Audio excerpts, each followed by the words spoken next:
Hello everyone, मैं हूं अदील अहमद, आपकी खिदमत में हाजिर हूं एक नए लेक्चर के साथ, लेक्चर नंबर 19।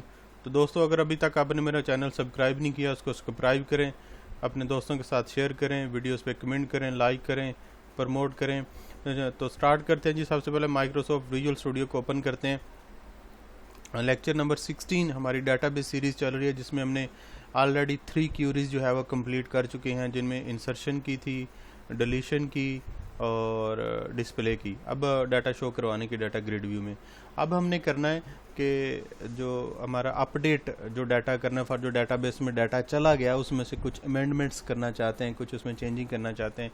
मैंने जी आपके सामने जो है इसको रिव्यू कर लिया। इसका मैं साइज़ इंक्रीज़ करता हूँ, आपको दिखा दूँ जी ज़रा कोड। सबसे पहले मैं आपको पहले भी दिखाता रहता हूँ कि ये कोड टोटल अभी तक हमने इस फार्म के अगेंस्ट ये जो फार्म जो हमने पहले बनाया था कर चुके हैं, उसके फार्म डिज़ाइन व्यू में मैं कोड व्यू में हूँ। तो ये देखें, हर बटन के ऊपर लहदा से ये वाला जो हमारे इंसर्ट की क्यूरी थी, ये डिलीट वाले बटन की क्यूरी, और कल हमने जो BTN शो वाली की थी डिस्प्ले के मेथड स्टब जनरेट किया था, फिर ये मेथड था, फिर फार्म के लोड इवेंट के ऊपर भी कि जब हम उसको रन करें। तो अभी तक जो हमने काम किया था वो मैं आपको दिखा दूँ। स्टार्ट करते हैं तो आपके सामने आप देख सकते हैं। तो फार्म का जो आउटपुट आता है कि डाटा ग्रिड व्यू में जो है वो डाटा आपके सामने शो हो रहा है। यहाँ से आप स्क्रॉल भी कर सकते हैं इस तरफ ऊपर नीचे। अगर आप फार्म बड़ा कर लेंगे तो ये आपका डाटा ग्रिड व्यू भी बड़ा हो जाएगा, तो आपको ये स्क्रॉल करने की ज़रूरत नहीं है, ऑटोमेटिक ख़त्म हो जाएगा। तो मैं डिबगिंग को स्टॉप करता हूँ जी। विदाउट वेस्टिंग टाइम हम स्टार्ट करते हैं। हमारा जो नेक्स्ट कोड रहता है वो किस बटन का रहता है? इस अपडेट वाले पे। इस बटन को सिलेक्ट करें। सबसे पहले मैं क्या करूँगा, इस बटन का नाम चेंज करूँगा। कौन सी प्रॉपर्टी में जाना है? नेम प्रॉपर्टी है जी, हम उसमें जाके इसका नेम चेंज करेंगे जिस तरह हम पहले चेंज करते हैं। मैंने बटन 4 इसका नाम है, और इसका नाम मैं रखूँगा जी BTN अपडेट। ओके जी, मैंने इसका नाम चेंज कर लिया। अब इस बटन पे मैं डबल क्लिक करता हूँ माउस की लेफ़्ट साइड से। ये देखिए जी, मैं BTN अपडेट के क्लिक इवेंट के ऊपर आ चुका हूँ। अब यहाँ पे सबसे पहले क्या करेंगे जी, कनेक्शन को ओपन करेंगे। कनेक्शन डॉट ओपन, ठीक हो गया जी। कनेक्शन को मैंने ओपन किया क्योंकि हमने कनेक्शन जो है वो ऑलरेडी जनरेट किया हुआ है, जो मैंने आपको कोड दिखाया। मैं इसकी डिस्क्रिप्शन में भी ये कोड जो है वो डाल दूंगा, आप देख सकते हैं। कनेक्शन डॉट ओपन, मैंने इस कनेक्शन को ओपन किया। अब SQL कमांड जो है वो जनरेट करनी, जैसे हमने क्यूरीज पहले की हुई हैं। तो सिंपल मैं क्या करता हूँ कि वहीं से जो है जी ये डाटा मैं इसको कॉपी कर लेता हूँ। कौन सी क्यूरी को कॉपी करने जा रहा हूँ मैं? जो डिलीट वाली क्यूरी में उसको मैं कॉपी कर लेता हूँ यहाँ से। टाइम सेव करने के लिए आप लोगों का Ctrl+C कीबोर्ड से मैंने प्रेस किया जी, ठीक हो गया। इंटर नीचे आ गए। मैंने यहाँ पे जो है जी ये मैं इसको डिलीट कर देता हूँ, Ctrl+V करता हूँ, तो आपके सामने जी ये कोड आ चुका है, आप देख सकते हैं जी। मैं वीडियो की डिस्क्रिप्शन में भी ये कोड डाल दूँगा। इसमें आप देख सकते हैं कनेक्शन SQL कमांड है। सिर्फ मुझे यहाँ से जो है ये इस क्यूरी को चेंज करना है। तो चलते हैं जी, स्टार्ट करते हैं। कमांड टाइप, अब अपडेट की मैं क्यूरी लगाऊंगा। सबसे पहले डबल कोटेशन जो साइड पे होते हैं मैं वो लगा लेता हूँ, और सेमीकोलन, और इसके अंदर जो है जी क्यूरी मेंशन करते हैं। मैं यहाँ पे क्यूरी लिखता हूँ जो अपडेट। अपडेट किसको करना है? टेबल को करना है जी। उस टेबल का नाम क्या है? STD। अब मैं आपको बता दूं, सर्वर एक्सप्लोरर के अंदर जो हमारे पास ऑलरेडी टेबल जनरेटेड था, स्टूडेंट में गए, स्टूडेंट में जाने के बाद टेबल में गए, टेबल में जाने के बाद यहाँ पे STD के नाम से हमारे पास टेबल था। जो टेबल जिस नाम से आपने क्रिएट किया होगा STD, मैंने इसका नाम दिया। अपडेट स्टूडेंट आ गया कि उसको आप अपडेट करो। फिर उसके बाद सेट क्या करना है? अपडेट जिस फील्ड्स को आप करना चाहते हैं। फॉर एग्जाम्पल, अगर आपको सिर्फ उसका नाम चेंज करना है तो ID चेंज करनी है, तो आप सिर्फ ID को चेंज कर दें। अगर सारी चीज़ें चेंज करना चाहते हैं आप सारी भी कर सकते हैं। मैं आपको दिखा देता हूँ। अपडेट ID है, नेम है, सारे कॉलम्स को ही मैं लिखूँगा कि सारे के सारे जो है वो मैं, अगर आप डाटा अपडेट करना चाहते हैं तो आप उसको क्या कर लें, अपडेट कर दें। अपडेट जो है स्टूडेंट करें, फिर उसके बाद जो है वो सेट।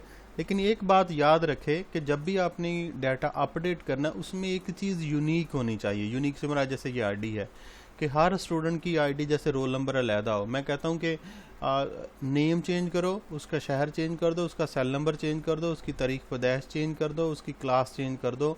किसकी चेंज करनी है? जिसका रोल नंबर 5 हो, मतलब ID, मतलब ठीक है। ये चीज़ आपने जहन में रखनी है। ID को छोड़ देंगे पहले को, या रोल नंबर या जो भी चीज़ आपने रखा होगा। तो मैं सबसे पहले जो है सेट, जो स्पेलिंग आपके उस कॉलम में होंगे, मैं नेम को लेता हूँ। सेट नेम, उसके बाद आ जाएगा जी असाइनमेंट ऑपरेटर, और सेम उसी तरह जिस तरह मैं इंसर्शन ऑपरेटर में सबसे पहले साइडों पे सिंगल कोटेशन लगाएंगे आप 2 दफ़ा, और इनके अंदर कर्सर लेके आप 2 दफ़ा डबल कोटेशन लगाएंगे। डबल कोटेशन के अंदर 2 टाइम आप प्लस का साइन लगाएंगे, ठीक है, फिर इसके अंदर आ जाएंगे। ठीक हो गया, जिस तरह हम पहले इंसर्शन क्यूरी में मैंने आपको परफॉर्म करके दिखाया था। और यहाँ पे नेम किस फील्ड के अंदर हम लिखते हैं, इस टेक्स्ट बॉक्स के अंदर। और इस टेक्स्ट बॉक्स का नाम क्या है जी, यहाँ पे मैं दिखा देता हूँ, टेक्स्ट बॉक्स 2 है। तो जो टेक्स्ट बॉक्स 2 के अंदर नेम लिखा होगा वो उस नेम वाले कॉलम में जाके आपने क्या कर देना, चेंज कर देना। तो यहाँ पे लिखेंगे जी टेक्स्ट बॉक्स 2 डॉट टेक्स्ट, ठीक हो गया जी। और मैंने इसको क्या कर दिया, इंटर कर दिया। और उसके बाद डॉट ट्रिम का एक मेथड, ट्रिम मेथड हम यूज़ करते हैं कि दोनों तरफ जो स्पेसेस होगी ना ब्लैंक, उसको ख़त्म कर देगा। ठीक हो गया, आप ना भी लिखें तब भी काम चल जाएगा, टेक्स्ट बॉक्स 2 से भी काम हो जाएगा, लेकिन मैं एक नई चीज़ सिखाना चाह रहा था, चलो वो भी साथ आपके हो गई। ये नेम के लिए हो गया। फिर उसके बाद ये लास्ट जो डबल कोटेशन आपको याद होगा, ये वाले हैं, ये आपने साइडों पे रहने देने। सिंगल कोटेशन के बाद जो लगाया हुआ था, फिर उसके बाद आप लगाएंगे कोमा। कोमा लगाने के बाद फिर दूसरा कॉलम कौन सा है हमारे पास, नेम के बाद सिटी वाला है। ठीक हो गया, तो कोमे के बाद यहाँ पे आप लिखेंगे CITY सिटी, असाइन किसके हो, फिर वही प्रोसेस। सबसे पहले आप क्या लगाएंगे, सिंगल कोटेशन, सिंगल कोटेशन के अंदर डबल कोटेशन, डबल कोटेशन के अंदर 2 टाइम प्लस का साइन, प्लस के साइन के अंदर आप देखेंगे सिटी किस टेक्स्ट बॉक्स के अंदर हम एंटर करते हैं। ये टेक्स्ट बॉक्स का नाम क्या है जी, इसका नाम है जी टेक्स्ट बॉक्स 3। तो यहाँ पे हम क्या लिख देंगे, text box 3 dot text dot trim, जो आप लिख देंगे। ठीक हो गया जी, आपने ट्रिम लिख दिया। अब नेक्स्ट क्या करना है, फिर उसके बाद जो सिंगल कोटेशन है इसके बाद क्या लगाएंगे, कोमा। कोमा लगाने के बाद अब फिर चले जाए, नेक्स्ट कौन सा हमारे पास, सेल नंबर है। और यहाँ पे हमने उस कॉलम का नाम क्या रखा है, सेल नंबर रखा हुआ, C छोटा है एंड उसका बड़ा, तो वो सेम स्पेलिंग लिखेंगे CE सेल नंबर इक्वल किसके हो। फिर उसके बाद हम क्या करेंगे, सबसे पहले सिंगल कोटेशन लगाएंगे, फिर उसके अंदर डबल कोटेशन, डबल कोटेशन के अंदर प्लस का साइन। ये आप याद कर लें बेशक, देखें मुझे ज़बानी याद है, कह लें कि मैंने फिंगर टिप्स पे जो है वो इन चीज़ों को रखा हुआ है। सेल नंबर है, ये मास्क टेक्स्ट बॉक्स है, इसको सिलेक्ट करके मैं प्रॉपर्टीज़ में देता हूँ, इसका नाम क्या है, मास्क टेक्स्ट बॉक्स 1 है जी। ठीक है, तो यहाँ भी आप क्या लिखेंगे, मैं प्रॉपर्टीज़ को बार बार कंट्रोल को सिलेक्ट करके नाम आपको बताना कि उसी को आपने लिखना है जिसमें वैल्यू प्रोवाइड करनी है। अगर कोई और लिखेंगे तो वो डाटा जो है वो आपका नहीं जाएगा, या डॉट रिम आ गया। ठीक हो गया, 3 कॉलम लिख लिए जी। फिर उसके बाद सिंगल कोटेशन के बाद यहाँ पे हम कोमा लिखेंगे। कोमे के बाद हमारा नेक्स्ट फील्ड कौन सा, DOB का, डेट ऑफ बर्थ का। तो यहाँ पे सिंगल कोटेशन के बाद क्या लिखें, DOB इक्वल किसके हो, इक्वल यहाँ पे लिखेंगे जी। सबसे पहले क्या लगाएंगे हम, सिंगल कोटेशन 2 टाइम दोनों साइडों पे, फिर उसके अंदर डबल कोटेशन, डबल कोटेशन के अंदर प्लस का साइन लगा देंगे। ठीक है, और डेट ऑफ बर्थ किस फील्ड में इंसर्ट करते हैं जी, बल्कि ये क्या है हमारे पास, जो वैल्यू है वो कौन सा है, ये डे टाइम पिकर है। ये कौन सा है, डे टाइम पिकर है। तो डे टाइम पिकर का नाम देखेंगे जी क्या है, यहाँ पे डे टाइम पिकर 1 है।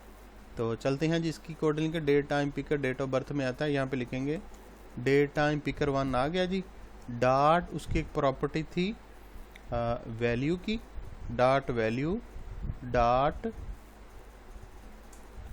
सॉरी सिंपली आप लिख दें या डेज लिख दें या एंट्री लिख दें, आप लिख सकते हैं, या dot value day time picker 1, बस ये भी कर दें तो उसकी वैल्यू जो है वो इसी को खुद जो है वो एक्सट्रैक्ट कर लेगा, मतलब उठा लेगा उसकी वैल्यू को। इसमें वो इतना ज़्यादा वो नहीं लेगा। अगर आप चाहते हैं कि सिर्फ मैंने इसकी डेट ही असाइन करनी है, मतलब डेट से मुराद ये क्या, क्योंकि इसमें डे टाइम दोनों असाइन कर देता तो उसकी डॉट शॉर्ट स्ट्रिंग है उसको आप लिख सकते हैं। तो उसके लिए मैं आपको यहाँ पे लिख देता हूँ इसमें कि वो आप किस तरह जो है वो उसको चेंज कर सकते हैं, या आपने चेंज करना है इसमें।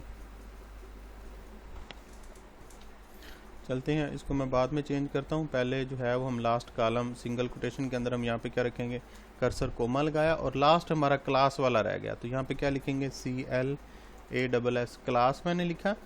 क्लास लिखने के बाद फिर हम यहाँ पे क्या लिखेंगे, इक्वल साइन, फिर उसके बाद हम लगाएंगे सबसे पहले सिंगल कोटेशन 2 टाइम, उसके अंदर डबल कोटेशन, डबल कोटेशन के अंदर प्लस का साइन लगा देंगे। लगाने के बाद हम देखेंगे कि क्लास किस टेक्स्ट बॉक्स के अंदर हम लिखते हैं, बल्कि ये कम्बो बॉक्स है।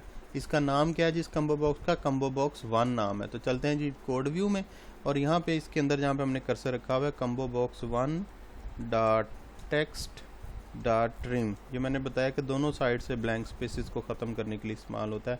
अगर आप जब इंटर करते हैं तो उस टेक्स्ट बॉक्स में आता है। तो अब डेट टाइम पिकर को चेक करते हैं जी। हम इसके एक वैल्यूज़ था, मेथड प्रॉपर्टी थी वैल्यू डॉट डेट पे जाएंगे। डॉट डेट पे जाने के बाद जो है जी हम फिर उसके बाद डॉट टू शॉर्ट डेट, मतलब सिर्फ हमें क्या चाहिए, डेट चाहिए, हमें उसके साथ टाइम नहीं चाहिए। अगर टाइम भी चाहिए तो आप नीचे वाली लॉन्ग टाइम स्ट्रिंग कर लेंगे, ठीक हो गया। अगर आपको शॉर्ट चाहिए तो टू शॉर्ट डॉट स्ट्रिंग मैंने ले लिया, ये उसका एक मेथड है, और इसके साथ आप पैरेंथेसिस लगा देंगे। सिर्फ अकेली डेट जो है वो आपके डाटाबेस के अंदर, ये देख लेंगे ये क्यूरी होगी। जहाँ पे ये ख़त्म होगा और डबल कोटेशन के अंदर, सिंगल कोटेशन के बाद, क्योंकि ये डबल कोटेशन मैंने बताया वो वाले हैं जहाँ से क्यूरी शुरू हो रही है स्टार्ट से। यहाँ पे कर्सर रख के आपने एक, मैं सिर्फ स्पेस दे रहा हूँ। स्पेस देने के बाद जो है जी मैं अपडेट वाली क्यूरी लिखना है कि अपडेट किसको करना हमने, ठीक हो गया। तो यहाँ पे लिखेंगे कि where ID is equal to, कि उस जगह पे जाके ये सारी चीज़ें चेंज कर दो। वेयर ID, ये वाली ID जो ऊपर इस कॉलम का नेम, सेम वही लिखेंगे। अगर आपने यहाँ पे रोल नंबर लिखा है तो आप रोल नंबर लिखेंगे। मैंने ID रखा था इस पहले कॉलम का नेम जिससे मैंने आइडेंटिफाई करना है, तो मैं ID लिखूँगा कि वेयर ID इक्वल किसके हो, वो आप जो पहले टेक्स्ट बॉक्स के अंदर देते हैं। किस टेक्स्ट बॉक्स के, मतलब इस टेक्स्ट बॉक्स के अंदर जो ID दी होगी, उस जिस जगह पे वो ID होगी उसका ये सारा डाटा जाके क्या कर दो, चेंज कर दो। सेम उसी तरह सबसे पहले सिंगल कोटेशन, फिर उसके अंदर डबल कोटेशन, डबल कोटेशन के अंदर क्या करेंगे, प्लस का साइन आ गया, कनकैटिनेशन ऑपरेटर का नाम देते हैं यहाँ पे, और टेक्स्ट बॉक्स 1 आ जाएगा जी यहाँ पे, text box 1 dot text dot trim, ठीक हो गया जी। और इसको सेव कर देते हैं। क्यूरी हमारी जो है जी कंप्लीट हो चुकी है। तो ये जो लास्ट पे डबल कोटेशन आ रहे हैं ये मैं पहले भी बता रहा हूँ ताकि आपका कन्फ्यूजन ना हो। ये हमने ये अपडेट से जो पहले लगाया था, तो इसके अंदर जो सारा टेक्स्ट आ गया, ठीक हो गया। Data deleted from table successfully, और यहाँ पे अब हम इसको चेंज करके अपडेटेड आ जाएगा, ठीक हो गया जी। इसको क्या करते हैं, यहाँ से सेव करते हैं।